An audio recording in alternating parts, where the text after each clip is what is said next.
ಅರ್ಕಲ್ note, ಅಂಟಿಸಿರೋ note, ಮುದ್ರೋದು note, ವಾಲೆ, ಮೂಗ್ಬೊಟ್ಟು, ತಾಳಿ, ಏನು ಬೇಕಾದ್ರೆ ಹಾಕ್ಬೋದು. ಅನರ್ಘ್ಯ ನಮ್ಮ ಅಪ್ಪನ ಮನೇಲಿ ಕೊಟ್ಟಿದ್ದು ಅಂತ ಅಭಿಮಾನದಿಂದ ಹಾಕ್ಕೊಂಡಿದ್ದೀನಿ. ಇಂಥ ಮುತ್ತಿನ ಹಾರ ನಿನ್ನ ಕುತ್ತಿಗೆಗೆ ಹಾಕ್ತೀನಿ. ಅಲ್ಲಿ ತಾರತಮ್ಯ ಹೇಗೆ ಅಂದರೆ ಕಲಿಗಿಂತ ಕಲಿ ಹೆಂಡತಿ ಶ್ರೇಷ್ಠ.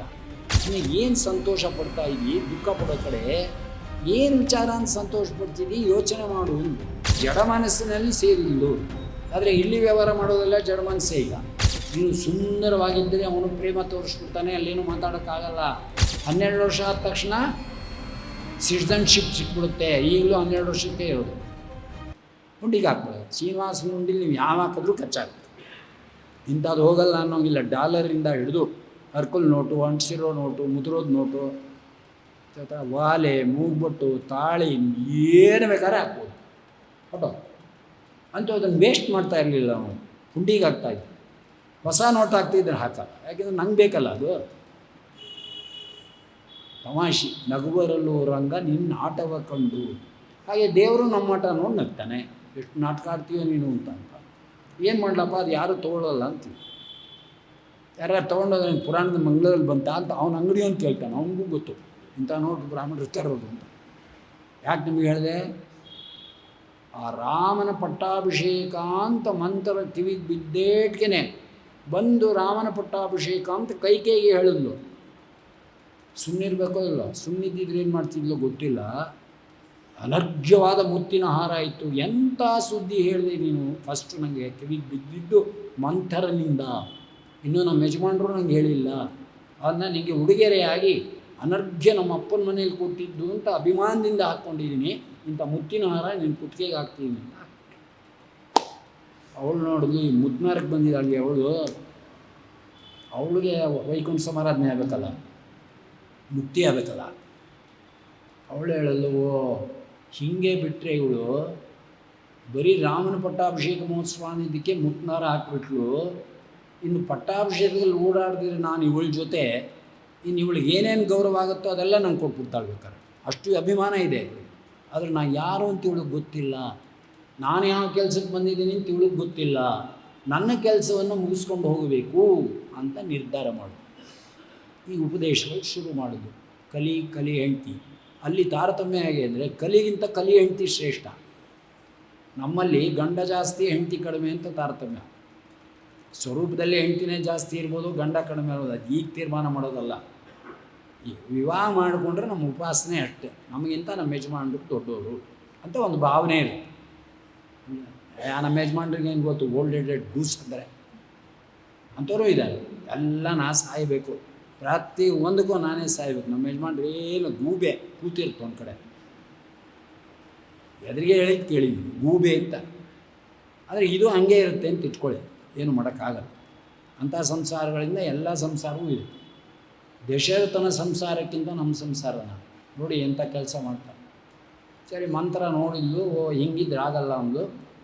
ನನ್ನ ಸನ್ನಿಧಾನ ಯುಕ್ತವಾದಂಥ ಮಾತುಗಳನ್ನು ಆಡಬೇಕು. ಪಾರ್ವತಿ ಬರೀ ಮಾತಾಡ್ತಾ ಇದ್ಲು ಇಲ್ಲಿವರೆಗೆ. ಮಂಥರ ತನ್ನ ಪ್ರಭಾವಯುಕ್ತವಾದ ಮಾತನ್ನು ಬಿಟ್ಲು. ಏನಂತ? ನಿನ್ನ ಮಗನಿಗೆ ರಾಜ್ಯ ತುಕ್ಕಡಾಗಲ್ಲ, ರಾಜ್ಯ ಸಿಗಲ್ಲ. ಸೊ ಅವನು ಜ್ಯೇಷ್ಠ ಪುತ್ರರಿಗೆ ವಾರಸುದಾರರಿಗೆ ಹೋಗ್ತದೆ ರಾಜ್ಯ.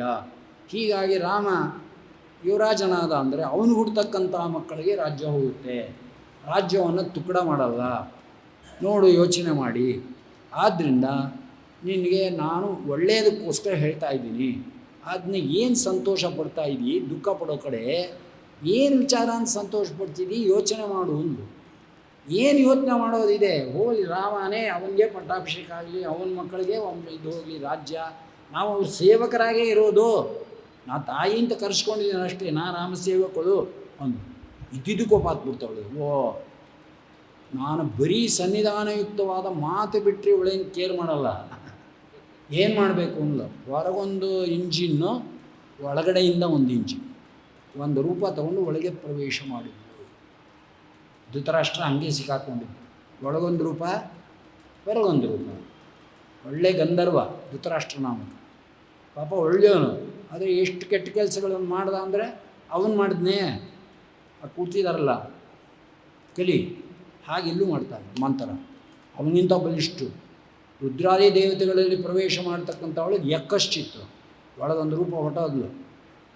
ಯಾವುದ ಮನಸ್ಸು, ಆ ಮನಸ್ಸನ್ನು ಹಿಡಿದ್ಲಲ್ಲ, ಯಾವುದದು ಚೇತನನ ಜಡನ, ಹೇಗೆ ಹೋದ್ಲು ಮನಸ್ಸಿಗೆ ಅಥವಾ ಇದೆಲ್ಲ ವಿಮರ್ಶೆಗೆ ಬರಬೇಕಾಗಿತ್ತು. ಯಾರೋ ಆ ಲೆವೆಲ್ ಮುಟ್ಲಿಲ್ವಾದ್ರಿಂದ, ಆ ದೃಷ್ಟಾಂತಕ್ಕೆ ಕೊಳ್ಳಿಲ್ವಾದ್ರಿಂದ ನಾನಾಗಿ ಎತ್ತೋದು ಬೇಡ ಅಂತ ಸುಮ್ಮನೆ. ಪ್ರವೇಶ ಯಾವ ಮನಸ್ಸಿಗೆ ಮಾಡಿದ್ಲು? ಸಾಕ್ಷಿಗೆ ಮಾಡಿದ್ಲ? ಅಂದರೆ ಎರಡು ಮನಸ್ಸು ಒಪ್ಪಲೇಬೇಕು, ಒಂದು ಜಡ ಒಂದು ಸಾಕ್ಷಿ. ಆ ಸಾಕ್ಷಿಗೆ ಯಾರು ಪ್ರವೇಶ ಮಾಡೋಕ್ಕಾಗಲ್ಲ. ಭೂತ ಪ್ರೇತ ಪಿಶಾಚಾದಿಗಳು ಯಾರು ಸ್ವರೂಪದಲ್ಲಿ ಕಲಿ ಪ್ರವೇಶ ಮಾಡ್ತಾನೆ ಅಂತ ಎಲ್ಲೂ ಇಲ್ಲ. ಆ ಪ್ರವೇಶ ಮಾಡಿದರೆ ವಾಯುದೇವರಿಗೆ ಸಮನಾಗಿರ್ತಕ್ಕಂಥ ಸ್ವರೂಪೇಂದ್ರಿಯ ದೇಶು ಮಾತರಿಶ್ವಾವಿದ ಅಂತ ಅಂದರೆ ಕಲಿನೂ ಒಪ್ಪಬೇಕಾಗುತ್ತೆ. ಒಪ್ಪಿದ್ದೀರಾ ಶಾಸ್ತ್ರದಲ್ಲಿ? ಇಲ್ಲ. ಅದರಂತೆ ಜಡ ಮನಸ್ಸಿನಲ್ಲಿ ಸೇರಿಲ್ಲು. ಆದರೆ ಇಲ್ಲಿ ವ್ಯವಹಾರ ಮಾಡೋದೆಲ್ಲ ಜಡ ಮನಸ್ಸೇ ಇಲ್ಲ. ಸೊ ಅಲ್ಲಿ ಹೋದಟ್ಟಿಗೆ ಹೌದು ಇವಳು ಹೇಳ್ತಿರೋ ಸರಿ ಇಲ್ಲ, ಫಿಕ್ಸ್ ಆಯಿತು. ಅಂದು ಒಂದು ರೂಪದಿಂದ ಅಲ್ಲೇ ಇದ್ಲು, ಹೊರಗಡೆಯಿಂದ ಉಪದೇಶ ಮಾಡ್ತಿದ್ದಾಳೆ.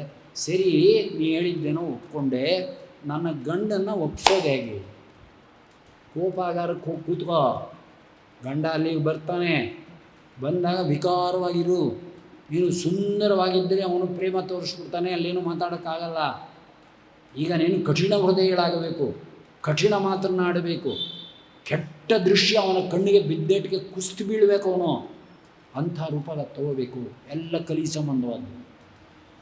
ನೋಡ್ದ ಬಾಗಲು ತೆಗೆದು ಎಲ್ಲ ಅವಳು ಹೇಳಿದಾಳೆ.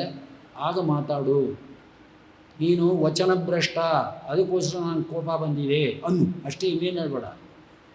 ಅವಾಗ ನಾನೇನು ವಚನಭ್ರಷ್ಟ ಅಂತ ಕೇಳ್ತಾನೆ. ವರ ಕೊಡ್ತೀನಿ ಅಂತ ಹೇಳಿದ್ದೆ, ನನಗೆ ಯಾವಾಗ ಬೇಕೋ ಕೇಳ್ತೀನಿ ಹಿಂಗಿದ್ದೆ ಅಲ್ವಾ ಅಂದರು. ಹೌದು ಅಂತಾನೆ. ಆಗ ಕೇಳು 3 ವರ, 2 ಕೇಳೋದಕ್ಕೆ ಅವ್ನ ಮಗ ಮಲ್ಕೊಂಡ್ಬಿಡ್ಬೇಕು. ಅರ್ಥ ಆಯ್ತಾ? ರಾಮನ ಪಟ್ಟಾಭಿಷೇಕ ಇಟ್ಟಿರ್ತಕ್ಕಂಥ ಲಗ್ನದಲ್ಲಿ ನನ್ನ ಮಗನಿಗೆ ಪಟ್ಟಾಭಿಷೇಕ ಆಗಬೇಕು, ಮೊದಲನೇ ವರ. 2ನೇ ವರ, 14 ವರ್ಷ ವನವಾಸದಲ್ಲಿ ನಾರುಮಡಿ ಕಂದಮೂಲಗಳನ್ನ ತಿನ್ಕೊಂಡು ಇರಬೇಕು ಅವನು. 14 ವರ್ಷ ಯಾಕೆ ಅಂದರೆ ಕೈಕೇಯಿ ಹೇಳೋದು.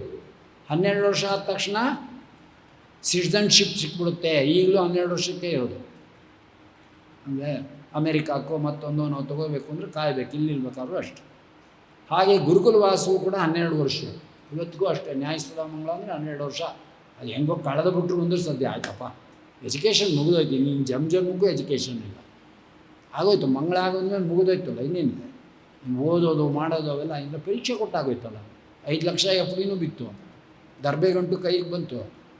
ಮಾಡಿಸೋರ ಮನೆಗೆ ಹೋಗ್ತೀವಿ. ಸುಧಾಗಿರೋರೇ ಪುರೋಹಿತರು ಅಂದ್ರೆ ಏನು ಅಂದ್ಕೊಂಡ್ರೆ ಅಂತ ಅವ್ರಂತಾರೆ. ಅದೇ ನಿಮ್ಮಮ್ಮಂಗೆ ನಮಸ್ಕಾರ ಮಾಡಪ್ಪ ಅಂತ ಮಾಡಿಸ್ತಾ ಇದ್ವಿ. ಸುಧಾ ಓದಿರೋರು ನಿಮ್ಮಮ್ಮಂಗೆ ನಮಸ್ಕಾರ ಮಾಡಪ್ಪ. ಅಲ್ಲ, ಹೆಂಡ್ತಿ ನಾವು ಮಾಡ್ತಿರೋದಲ್ರಿ, ಅದು ಬೇರೆ ರೀ. ನಿಮ್ಮಮ್ಮ ಬಂದಿಲ್ವೇನ್ರಿ ಅಲ್ಲಿ? ಮಾಡಿರಿ, ಅವರೇ ಅಮ್ಮಂಗೆ ನಮಸ್ಕಾರ ಮಾಡಲ್ಲ ಅಂತೀರಲ್ರಿ ನೀವು. ಆ ಹೆಂಡ್ತಿ ಹತ್ರ ಏನ್ರಿ ಅಮ್ಮಂಗೆ ನಮಸ್ಕಾರ ಮಾಡಲ್ಲ ಅಂತೀವಿ, ಪುರೋಹಿತರು ಹೇಳ್ತಾ ಇಲ್ವಾ ಅಂತಾಳೆ ಅವಳು. ಓದಕ್ಕೆ ಮಲಗ್ತಾನೆ. ಏನೋ ಅಲ್ಲೆಲ್ಲ ನಮಸ್ಕಾರ ಮಾಡಿದ್ದೀನಿ, ಏನಪ್ಪ ಪುರೋಹಿತರು ಹೇಳಿದ್ರು ನನಗೆ ನನಗೊಂದು ಸಾಧನ ಬರೆಯೋದು, ನಿನಗೆ ನೀನೇ ಸಲವು ಪುರಂದರ ಆಗ್ಬಿಟ್ಲ ಅಂತ ಪುರೋಹಿತರು ಕೈ ಮುಗಿದೆ.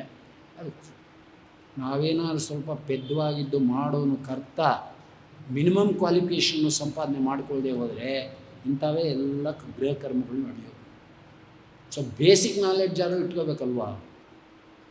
ಇಟ್ಕೊಂಡು ತಾನೇ ನಾವು ಶ್ರಾದ್ದ ಮಾಡಬೇಕು, ಶುಭ ಕರ್ಮಗಳನ್ನು ಮಾಡಬೇಕು. ಏನು ಬೇಕೋ ಟೋಪಿ ಹಾಕ್ತಾರೆ, ಮಾಡ್ಬೋದಾ? ಮಾಡ್ಬೋದು. ತಿನ್ಬೋದಾ? ತಿನ್ಬೋದು. ಇನ್ನೂ ನೀವು ಅಧಿಕ ಮಾಸ ಬಂದಾಗ ನೋಡ್ಬೋದು, ಅಪೂಪ ತಿಂದು ಸಾಕಾಗಿ ಹೋಗಿರುತ್ತೆ. ಯಾರು ನೋಡಿದ್ರು ಅದೇ ಕೊಡ್ತಾರೆ. ಯಾರೋ ಬರ್ತಾರೆ, ಕೋಡುಬಳೆ ಕೊಡ್ಬೋದಾ ಆಚಾರ್ಯ ಅಂದರೆ, ಓ ಕೊಡ್ಬೋದಮ್ಮ ಅಂತಾರೆ. ಹೆಂಗೆ ಒಳ್ಳೆ ಖಾರ ಸಿಕ್ತು, ಚಕ್ಲಿ ಕೊಡ್ಬೋದು ಅಂತಾನೆ, ಕೋಡುಬಳೆ ಕೊಡ್ಬೋದು ಅಂತಾನೆ. ಯಾರೋ ಶ್ರೀಮಂತರು ಬಂದು ಚಿರೋಟಿ ಕೊಡ್ಬೋದಮ್ಮ ಅಂತಾನೆ, ಜಿಲೇಬಿ ಕೊಡ್ಬೋದು ಅಂತಾನೆ. ಅದು ನನಗೇನೆ, ಅದು ಇಂಪಾರ್ಟೆಂಟು. ಬೇರೆಯವ್ರಿಗೆ ಹೋದ್ರೆ ಆಗುತ್ತೆ. ನನಗೆ ಕೂಡ ಕೇಳ್ತಾ ಇದ್ದರೆ ನಾನು ಹೇಳ್ತೀನಿ ಅಷ್ಟು. ಬೇರೆಯವ್ರ ವಿಚಾರ ನನಗೆ, ನಾನು ತೊಗೊಳ್ತೀನಿ. ಜಿಲೇಬಿ ಕೊಡ್ತೀರಾ, ಚಿರೋಟಿ ಕೊಡ್ತೀರಾ, ಪೇಣಿ ಕೊಡ್ತೀರಾ, ಏನು ಕೊಟ್ಟರು 33 ಕೊಡಬೇಕು ಮಾಡಿ. ಕಲ್ಸಕ್ಕರೆಯಿಂದ ಮೊದಲುಗೊಂಡು ಹಣ್ಣು ಮತ್ತೊಂದು ಮಗದೊಂದು ಯಾವ ಮಿಠಾಯಿ ಬೇಕಾದ್ರೂ ಕೊಡ್ಬೋದು. ಅಲ್ಲಿ ಶಾಸ್ತ್ರದಲ್ಲಿ ಯಾವುದೂ ಹೇಳಿಲ್ಲ.